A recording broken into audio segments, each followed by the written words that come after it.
Hola, ¿qué tal chicos y chicas? Les habla el profesor Edebaldo. En este video vamos a continuar con el tema del transistor y les voy a mostrar un método para poder analizar el circuito de polarización universal del transistor. Con analizar este circuito me refiero a poder calcular la corriente de colector, corriente de emisor y voltaje colector-emisor del transistor, así como también determinar en qué región está operando, como ya sea la región de corte, la región activa o la región de saturación. Bien, entonces, pues comencemos, ¿no? Polarización universal del transistor. Recordemos que el circuito tiene la siguiente forma. Es un circuito con cuatro resistencias, dos de ellas conectadas a la base, una al colector y otra al emisor. Observen que las resistencias que he conectado a la base les he asignado el nombre de R1 y R2. Bien, para analizar un circuito de polarización universal, un método sencillo es obtener un circuito equivalente Thevenin entre la base y el emisor. Este circuito equivalente lo vamos a obtener para la malla base emisor, ¿sale? Para esta malla, porque también hacemos un análisis de mallas para este circuito. Y si se dan cuenta, pues es un patrón que hemos estado utilizando con los otros tres circuitos de polarización. Analizamos las mallas, ¿no? Bien, entonces vamos a obtener un circuito equivalente Thevenin para la malla base emisor. Y ya lo estamos indicando, o lo estoy indicando con esos puntos en rojo. Ahora, en los circuitos que voy a ir mostrando, esos puntos en color rojo van a seguir apareciendo para que no perdamos de vista entre qué puntos estamos calculando el circuito equivalente Thevenin. ¿Sale? Observen que el circuito equivalente Thevenin va a partir desde la fuente de voltaje, o digamos va a sustituir a la VCC, a la R1 y a la R2 entre los puntos B y la referencia de voltaje, ¿no? Y todo eso va a ser para la malla base emisor. Bien, entonces primero obtengamos la resistencia Thevenin, ¿sale? Recuerden que para obtener la resistencia Thevenin tenemos que hacer dos cosas si tenemos una fuente de voltaje y una fuente de corriente. Si hay una fuente de voltaje tenemos que hacer un cortocircuito, ¿sale? Y si hay fuentes de corriente tenemos que hacer circuitos abiertos o abrir el circuito en el punto donde está la fuente de corriente.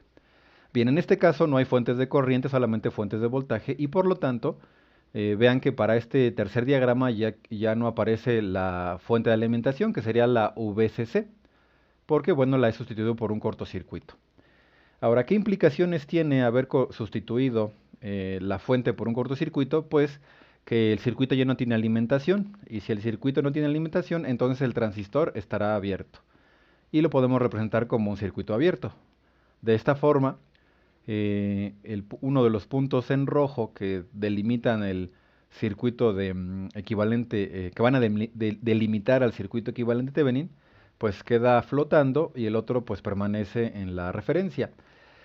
Pero al quedar flotando las resistencias de colector y la de emisor, pues ya no influyen en la medida de resistencia del circuito, ¿sale? Porque pues ya por esas dos resistencias de colector y emisor, pues no fluiría corriente eléctrica que el polímetro o amperímetro en este caso, perdón, o más bien multímetro, utiliza para poder medir las resistencias, ¿no? Inyecta un poco de voltaje o suministra voltaje para determinar cuál es la oposición a la corriente, para poder calcular la resistencia, ¿no? Pero entonces como por RC y RE no puede fluir corriente, entonces no van a influir en la resistencia equivalente Thevenin. De esta forma el circuito tendría esta apariencia. Ahora, tal vez no sea muy claro, pero R1 y R2 están en paralelo. ¿Por qué? Bueno, porque comparte en ambos extremos, ¿no? Observen que una de las terminales de R2 está conectada a una de las terminales de R3, de R1, perdón. Y la otra terminal de R2 está conectada al común. También la otra terminal de R1 está conectada al común. De esta manera R1 y R2 están en paralelo. Para poderlo visualizar de mejor manera podemos modificar el circuito para que tenga esta apariencia. Y aunque hemos modificado el circuito, pues, o mejor dicho, reagrupado el circuito, este sigue siendo el mismo, ¿no? Observen que las terminales siguen conectadas de la misma manera. Ahora, como es un circuito en paralelo, bueno, a la hora de hacer la simplificación obtendríamos esta resistencia, que sería la resistencia equivalente Thevenin. Y para calcular la resistencia equivalente de dos resistencias en paralelo tenemos esta expresión, ¿no? Que es el producto de ambas resistencias entre la sumatoria de las resistencias. ¿Ok? Bien, pues con eso ya tenemos la resistencia Thevenin, ¿no? Digamos que una fórmula, pero para llegar a esta fórmula el desarrollo es el que les he mostrado hasta ahorita, ¿no? Ahora lo siguiente pues va a ser obtener el voltaje equivalente Thevenin y hay que hacer algunas, hay que dar por hecho algunas situaciones que pues en realidad sí suceden, pero no son precisas 100%, ¿no? ¿A qué me refiero? Bueno, que en el transistor la impedancia de la base o la resistencia de la base es muy alta, tan alta que podríamos considerarla como un circuito abierto, ¿sale? Y como está considerada como un circuito, bueno, es que recordemos que para calcular el voltaje equivalente Thevenin, las fuentes del voltaje del circuito inicial regresan al circuito, ¿sale? Regresan al circuito. Entonces, bueno, eso hay que tenerlo en cuenta, ¿no?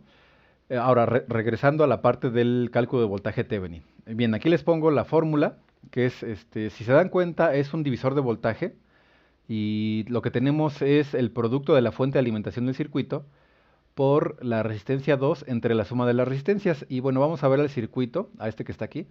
Observen que esta ecuación sigue esta trayectoria, ¿no? O inicia de la fuente de voltaje, pasa por R1, obviamente pasa por la conexión de la base y luego pasa por R2 hasta la referencia, ¿no? Entonces estamos calculando un divisor de voltaje entre estas dos resistencias, R1 y R2, que es el producto de la fuente de alimentación por la resistencia para la cual queremos calcular el voltaje entre la suma de las resistencias, ¿no? Esa es la fórmula. Ahora, podemos calcularlo de esta manera, eh, dando por hecho de que la impedancia o resistencia de entrada de la base es muy alta, tan alta que no ocasiona un efecto de carga en este circuito, ¿no? O en esta trayectoria. Y al no ocasionar un efecto de carga, pues no altera el voltaje en R2. ¿Ok? Entonces, el hecho de que podamos utilizar esta ecuación para obtener el voltaje Thevenin se origina porque la impedancia de entrada en la base del transistor es muy elevada, tan elevada que no ocasiona efecto de carga. ¿Ok? Bien, entonces, al ya sustituir el circuito equivalente, o sea, que retiramos R1 y R2 y también la fuente de alimentación que llegaría a la base, y la sustituimos por la fuente equivalente Thevenin y la resistencia Thevenin, y obtendremos este circuito, ¿sale? Vean que la resistencia de colector y la de emisor permanecen, la de emisor, y el transistor también, ¿no? Entonces se modificó la malla o la trayectoria que interactuaba con la base, ¿no? Tenemos esta forma. Y bueno, a partir de aquí pues ya podemos desarrollar los cálculos de los ejemplos anteriores, ¿no? Si pueden observar este circuito, pues pues ya es el circuito de polarización con retroalimentación en el emisor. La diferencia es que el voltaje que alimenta la malla de la base emisor, pues ya no es igual al voltaje que alimenta todo el circuito, sino que es el voltaje equivalente Thevenin. Bien, entonces, para desarrollar el análisis, pues debemos de obtener las ecuaciones de malla, ¿no? Vamos a empezar por la malla de la base emisor, que involucran ya la resistencia Thevenin y el voltaje Thevenin. Y bueno, la ecuación de la malla base emisor sería la que vemos aquí, ¿no? Tendríamos el negativo del voltaje Thevenin menos la corriente de base por la resistencia Thevenin, más el voltaje base emisor, más la corriente de emisor por la resistencia de emisor igual a cero, ¿no? Porque recordemos que en una trayectoria cerrada la sumatoria de voltajes es igual a cero. Bien, con esto tenemos la ecuación de la malla base emisor. Ahora vamos con la ecuación de la malla colector emisor. Y tendríamos que es la siguiente expresión, ¿no? Menos el voltaje que alimenta el circuito, más la corriente de colector por la resistencia de colector, más el voltaje colector emisor, más la corriente de emisor por la resistencia de emisor. Y bueno, a partir de este punto es donde el estado del transistor ocasiona que las corrientes y o voltajes se eliminen, tengan uno u otro valor o se utilicen diferentes expresiones para calcularlos. Recordemos que el estado en el que se encuentra depende de la polarización de los terminales. El estado del transistor va a depender de la polarización de los terminales. Y bueno, pues para poder comenzar con los cálculos, pues va a ser necesario conocer los datos de los componentes, ¿no? Pues la resistencia, los voltajes, la resistencia Thevenin, el voltaje Thevenin, ¿ok? Y bueno, para desarrollarlo veamos con un ejemplo, ¿no?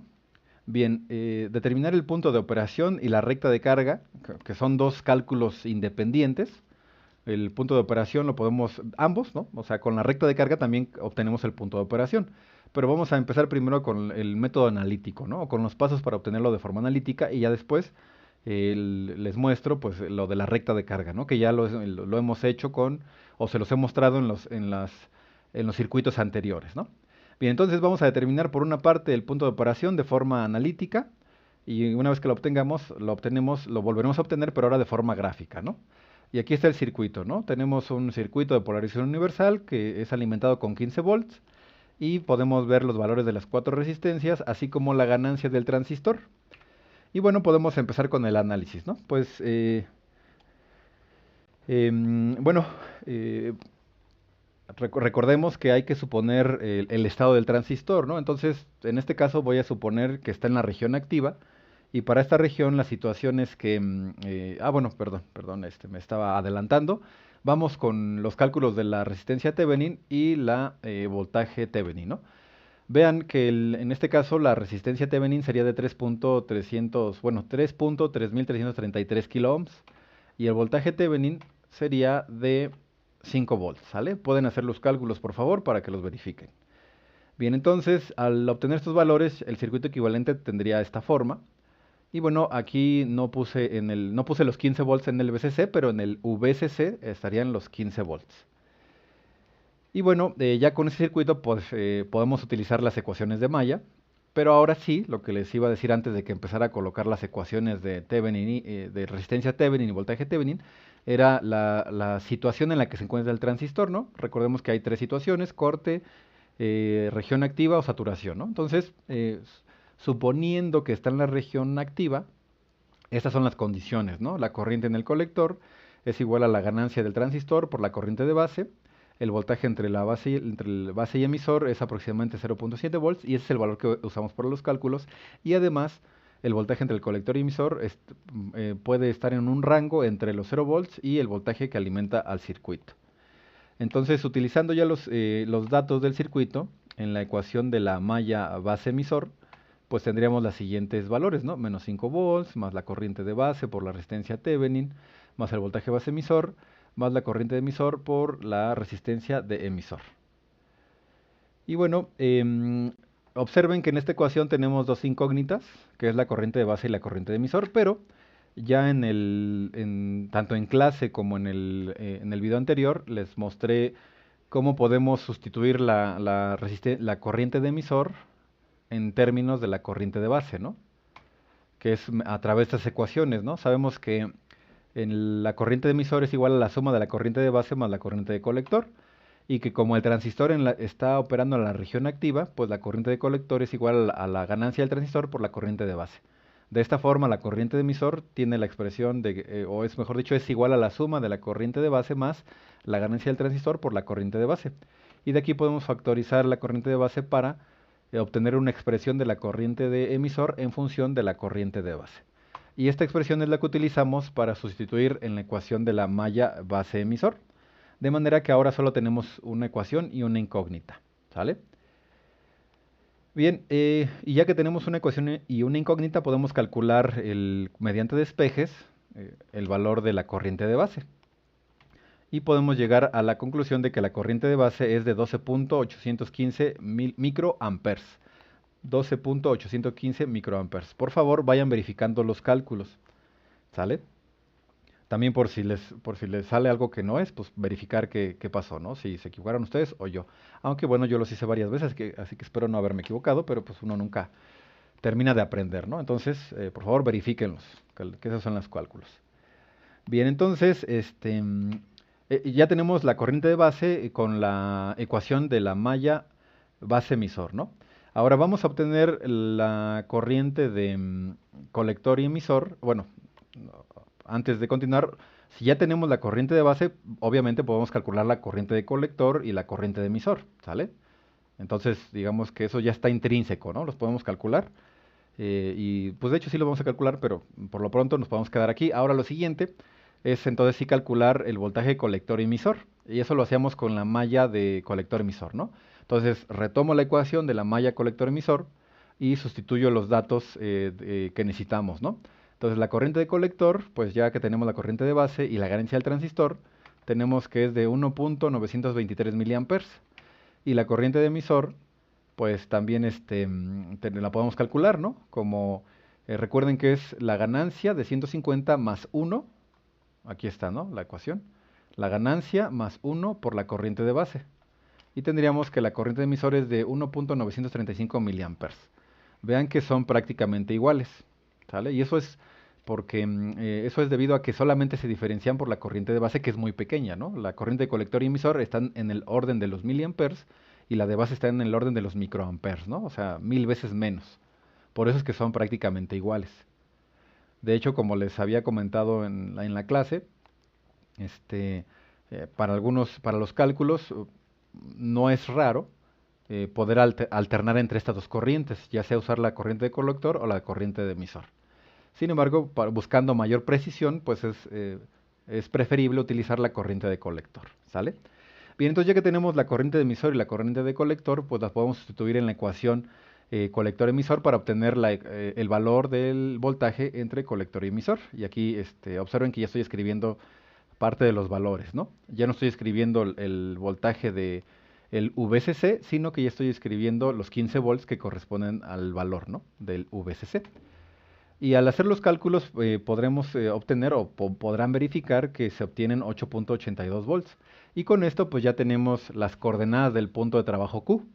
Recuerden que son el valor de la corriente de colector y el voltaje de colector emisor. En este caso es las coordenadas del punto Q son 8.82 para el eje horizontal y 1.923 para el eje vertical, ¿no? Bueno, aquí ya tenemos el cálculo analítico del punto de trabajo Q. Entonces ya tenemos ya tenemos esa parte, ¿no? Ya lo calculamos analíticamente. Ahora vamos a calcularlo de forma gráfica. Y para hacerlo necesitamos conocer los puntos extremos de la recta de carga. Recuerden que es un punto sobre el eje vertical, es decir, la corriente de colector, y otro punto sobre el eje horizontal, que es el voltaje colector-emisor. Y bueno, para eso hay que calcular la corriente de colector que satura el circuito, ¿no? Que va a estar sobre el eje, que en este caso va a ser el voltaje VCC entre la resistencia de colector más la resistencia de emisor. Bien, recuerden que esta ecuación se obtiene de la ecuación de la malla colector-emisor, es decir, esta que está acá. Y para obtener esta corriente de saturación, esta corriente de colector, hacemos al voltaje colector-emisor igual a cero, ¿sale? Igual a cero. Entonces, para llegar a esta ecuación, lo hicimos cero. Y nada más tendríamos menos VCC más corriente de colector por resistencia de colector más resistencia emisor por resistencia más corriente de emisor por resistencia de emisor igual a cero, ¿no? Entonces quitamos este término, pero además, como las corrientes de colector y emisor son muy similares, eh, podemos hacer que la corriente de emisor sea igual a la corriente de colector, ¿sale? Para fines prácticos, ¿no? Para simplificar el circuito o el cálculo. Entonces, al establecer que son iguales, pues podemos factorizar a la resistencia de colector, bueno, mejor dicho, podemos factorizar a la corriente de colector, con lo cual tendríamos que la corriente de colector multiplicaría a la suma de la resistencia de colector con la resistencia de emisor, ¿no? Por eso es que aquí en esta ecuación ya aparecen aquí como el denominador, ¿sale? Porque se despejó, digamos que un paso antes estaría multiplicando la corriente de colector. Bien, entonces por eso es que llegamos a esta ecuación. Y al sustituir los valores de cada término, obtendríamos que la corriente de saturación en el colector sería de 4.687 miliamperes. El valor real estaría muy muy cercano porque la corriente de emisor es prácticamente igual que la de colector, ¿sale? Recordemos que estamos sacrificando precisión por simplicidad. ¿Ok? Bien, bueno, ya tenemos la corriente de colector. Ahora, el voltaje colector-emisor, recuerden que para esto hacíamos que la corriente de colector fuera igual a cero. Y si la corriente de colector es igual a cero, también implicaría que la corriente de emisor fuera igual a cero, ¿sale? Por lo tanto, se eliminarían estos dos términos y únicamente quedaría menos el voltaje de alimentación más el voltaje colector-emisor. Con lo cual, al despejar el voltaje de alimentación, tendríamos que el voltaje colector-emisor, que satura al transistor, o bueno, de saturación, sería igual al voltaje de alimentación, 15 volts, ¿no? Entonces ya tenemos los valores para los extremos de nuestra recta de carga. Recuerden que uno es este, el de 4.687 miliamperes, y el otro es el de 15 volts.